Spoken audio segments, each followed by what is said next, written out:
Hello everybody, Tracy Coughlin here with For Real Consulting, and we're going to talk about farming today. We're not planting any seeds and growing any weeds, but we are talking about farming neighborhoods or farming demographics. So what is farming? There's one thing that almost all successful real estate agents have done to develop their business in a specific area or market demographic. They farm the area for business.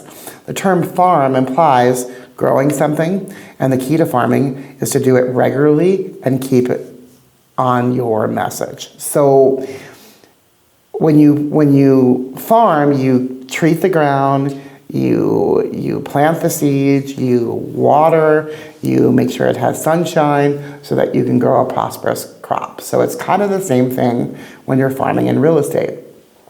You need to determine who your target audience is first. So is it a subdivision or a neighborhood? That's what I did. I started with one subdivision and worked my way into two subdivisions, and I did those my entire career.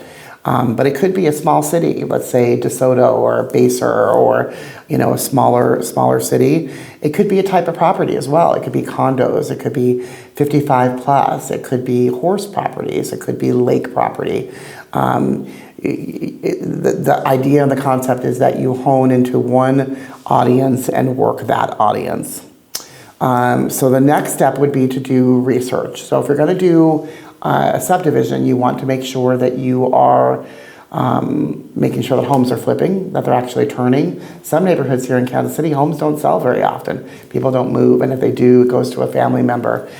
So you really need to make sure that you've had at least 10 to 20 sales in a subdivision in the last 6 months. You also want to make sure that one realtor isn't already selling in that neighborhood if it's a neighborhood. So just go into the MLS, look and see what homes have sold in the last 6 months, and then if you keep seeing the same office coming up, click on that office and see if it's the same agent. Sometimes it might just be an office with multiple different agents. But if it's just one agent that's got over 25% of that business, it's a little bit harder hill to climb. And especially if you live in that area and you're getting farmed by that agent, then you know that it's probably not the best route for you to go. Is there a Facebook page that go in and search the subdivision and see if there's a Facebook page that someone started? And if you see a Facebook page, when was the last post? Sometimes people will go in, start a Facebook group or a Facebook page, and then they don't do anything with it for 6 months or a year. That's not an active group. You don't have to worry about that. And if it's run by the HOA, that's a different type of group than what we're worried about. An HOA is going to pick up your dog poop and cut your weeds and do that kind of thing. You want to see if there's anyone who's actually running a real estate Facebook group. So if you've done that research and you see that one realtor hasn't taken it over and their homes are flipping, then start a Facebook group. So I've got some samples that I'll share on the video, but really it's a 2-minute process. Take a couple pictures of the front of the subdivision, maybe of the sign itself for the subdivision, and open the group. And then you just start adding people to the group. That's the tough part, but starting the group is really easy. Once you have the Facebook group in place, put value on the page. So the number one thing that people want to know is, what is their home worth? So back in my day, before Facebook existed, when I first started real estate in 1989, the internet was new. So Craigslist wasn't a thing, none of that was a thing. So I had to go door to door every month, and I did it with a newsletter, and I would tell everyone the homes that sold for the month, the homes that listed for the month. I put a couple of, fun things like a trivia question in there. I put maybe a recipe in there, but I tried to put as much value as I could about the neighborhood and about the values of their homes. And I had to walk to 500 houses every month in order to get this thing out there. So that's why I'm encouraging you to create a Facebook group. Some people say that if you're on Facebook, you're old. My 32-year-old son says that. The reality is everybody's on Facebook. So, and if they find a group that provides them value and information that they want, then they're going to go ahead and they're going to join it and they're going to stay in it and they're going to eventually interact in it with each other and with you. So it's definitely worth doing. So again, what's value? Value is going to be what the homes are worth, what homes have sold, any new businesses in the neighborhood. Highlight those new businesses and put those on there. School happenings, community happenings. Go on the community page of, Overland Park, Lenexa, Parkville, wherever you're working, and find out what's happening in the area and put those things on there. Your goal in farming is to create a community. So this is a great way to do it and get that information out there without having to physically go out, every month to do it. You're still going to go out to the neighborhood, but you're not going to go out every month. So you got to get people to the page. How do you do that? So you're going to create a flyer, create something, and go out and talk to the neighbors. Let them know that you've created a page for us, for them, including yourself in that. Makes you vested and makes you a part of that area, and makes you one of them, if you will. I would knock doors. I would go out on a Saturday morning and do flyers.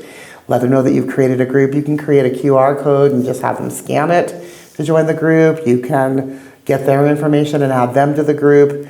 But you're in control as the admin of who comes in, so always make sure that they live in the neighborhood. But that's the hardest part, is getting them there. Once you get them there, then it's easy street from there. Make sure that you're advertising at local businesses to let people know that there's a Facebook group for the neighborhood. Any other Facebook groups, if there's an HOA page, feed off of that group and put it in there. Any county or city swap and shops, especially if you're doing like an entire city or a larger area than just a subdivision, you can utilize those. So again, we've got to get people on the page. We'll do that. Then we just need to start building relationships, and we need to do it with the business owners. We need to do it with the schools. We need to do it with everything in the community to kind of tie all this together. When people say real estate, your name comes to mind.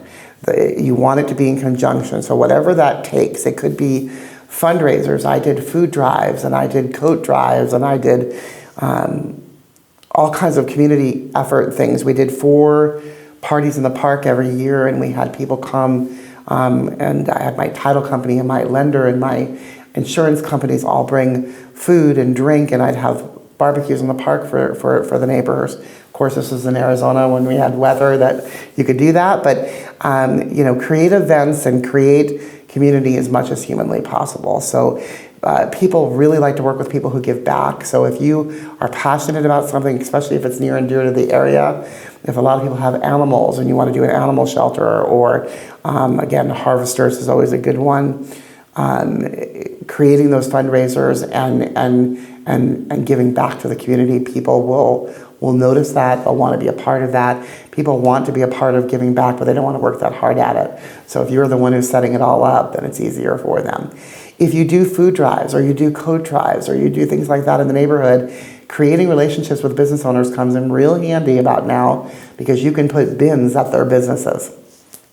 So if you're doing a food drive and you want to put a bin at the local coffee shop or the local, art shop, or, whatever's in your area, you don't have to run around and pick all this up at people's houses. You can just go to these areas. So I highly recommend creating those relationships with the business owners at the same time that you're doing all that. What other activities should you focus on? First and foremost, you have to remember consistency is key here.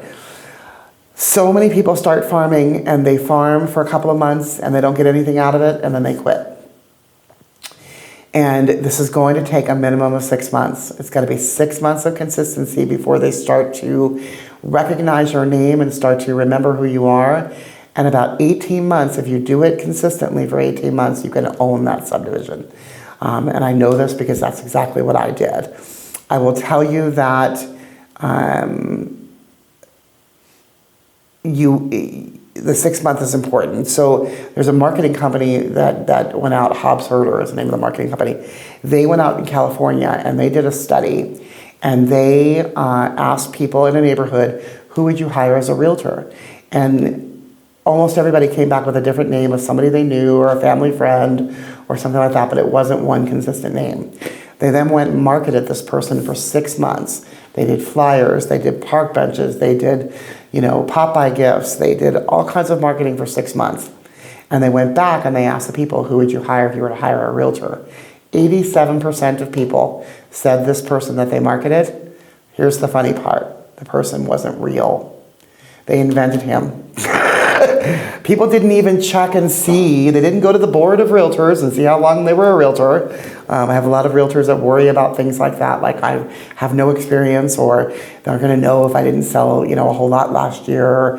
They're not even going to look you up. This guy wasn't even real. And they said, because they had seen his name so often in 6 months, that they just rambled off his name off the top of their head, just like you would a McDonald's or a Sonic. Or I moved to town here in Kansas City, and I fell in love with the jingle from Grass Pad.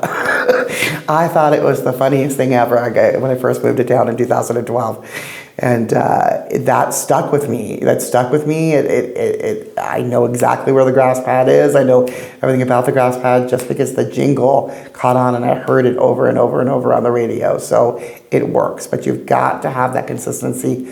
Do not quit before 6 months, because that's when that magic starts to happen. I promise. So besides posting weekly on your Facebook group and engaging with everyone, once a quarter you should still be out knocking doors and still be out meeting people. I always recommend a Saturday morning, Sunday afternoon, when people are happy and they're cracking a beer, maybe throwing the ball around or mowing the lawn. They're not stressed, they're not at work, they're not dealing with things like that. So that way you maybe get to have some personal interaction with them. If you have a dog, go out and walk the dog, make that interaction with them. It works. Again, we talked about community food drives, local things, ice cream social. I had a couple of clients recently get an ice cream truck and bring it into the neighborhood, and that worked really, really well. If you have children, again, I can't express it enough, get involved with their school, get involved with their activities, their clubs, their things like that. You're going to be in front of all the people that you need to be in front of for that neighborhood. Is there an HOA? If there is, get on board. Get on the board. I'm not a fan of HOAs, but if you can't beat them, join them, right? Get involved with the HOA, because that gives you full access to everybody and their names and addresses and all that good stuff. Pop-by gifts. So I mentioned that, but I want to talk a little bit more about what those are. So pop-by, P-O-P-B-Y, Popeye the Sailor Man, are little gifts that you can drop off, and they can be as inexpensive as $1, or more expensive depending on who your audience is. But for farming purposes, I recommend getting a packet of extra gum with a bag and putting it into the bag and wrapping a ribbon around it with your business card and a note. And the note should say, if you're looking for a realtor to go the extra mile, give me a call. Simple, it's inexpensive. You can go to the dollar store. You can do probably about 4 for $1. Of these. Have them in your car all the time. If you see a for sale by owner, or you see something that makes you want to go pop that over, then do so. But it's a great little gimmicky, fun thing, and people like getting gifts. Now you can go a little bit more expensive. You can go a lot more expensive. Once you have clients that you've actually sold homes to, you want to do Popeyes to them, a couple times a year, just letting them know that you're thinking about them. They could be simple, like lottery tickets at St. Patrick's Day, wishing you luck. They could be I love my clients, or I love referrals at Valentine's Day. They could be pies at Thanksgiving. They could be many, many different things, but just knowing that there's a gift at your front porch when you get home gives people a really good feeling. And again, it doesn't have to be expensive. At Christmas time, I love to do a nondescript wrapping paper and put a ribbon around it that says, thank you for helping me wrap up a great 2022. It's always an extra thing of wrapping paper, and people tend to need that. Make sure it's nondescript, because you don't know if all of your clients celebrate Christmas. But those kind of things work, and they're effective, and they keep you top of mind, which is the goal. I can't say it enough, as many open houses as humanly possible. If you want to work a neighborhood and you're not in that neighborhood yet and you don't have a listing, then I recommend you find a listing in that neighborhood listed by another agent and call them and say, hi, my name is Tracy. I see you have a listing in this neighborhood. Are you holding an open house? Most experienced agents were going to say no, because they don't hold them anymore, because they don't think that they're valuable. They are, but they don't think so. Or they've been in the business a long time and they're just tired of doing it. But call them and offer to do an open house. Most of them will say yes. There's a couple of companies that are very specific about their their listings. But for the most part, the goal is to get exposure to the house, right? So most of them will say yes, and then you can hold an open house in the specific neighborhood that you want to be in to start to create some visibility for yourself. So find those open houses, go into the MLS and do that.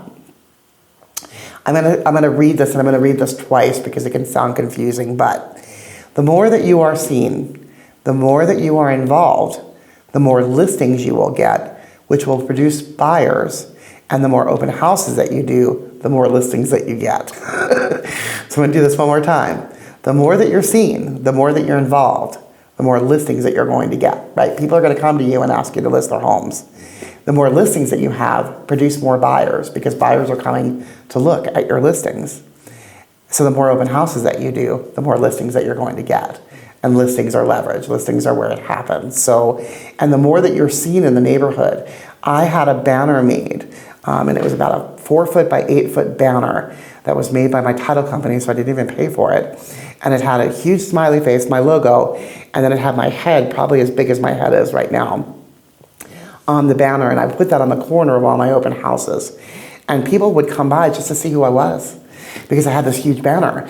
So they would come and they would want to meet me and see who I was. Again, it got to the point where people would know, okay, you're the smiley face lady, you're the lady who lists house in this neighborhood. I listed so many homes in one neighborhood that I surpassed a neighborhood that was next to me that was nicer and newer, but my prices were higher. So much so that the people from the other neighborhood started calling me and having me come over there, and I started farming that neighborhood. And there was a realtor that was in that neighborhood for 44 years, but he got kind of older and lazy, and he kind of got stuck and comfortable with his price, and they realized that I could get more money for them, so I came in and swooped up that subdivision as well. And that was just a matter of being consistent and being in front of them and owning that farm. 18 months, and it took me to own it. So in conclusion, you want to identify your neighborhood, identify your farm. Is it a neighborhood, or is it a type of property? You want to do your research. You want to create a Facebook group to reach them. You want to get involved with community efforts and with fundraising and with schools and with the HOA. You want to get out and see people. You want to coordinate activities. You want to create relationships with local small businesses, promote them, hold open houses, and you're going to get buyers and you're going to get listings. Happy farming. Thanks for watching. If you need any help, give me a call.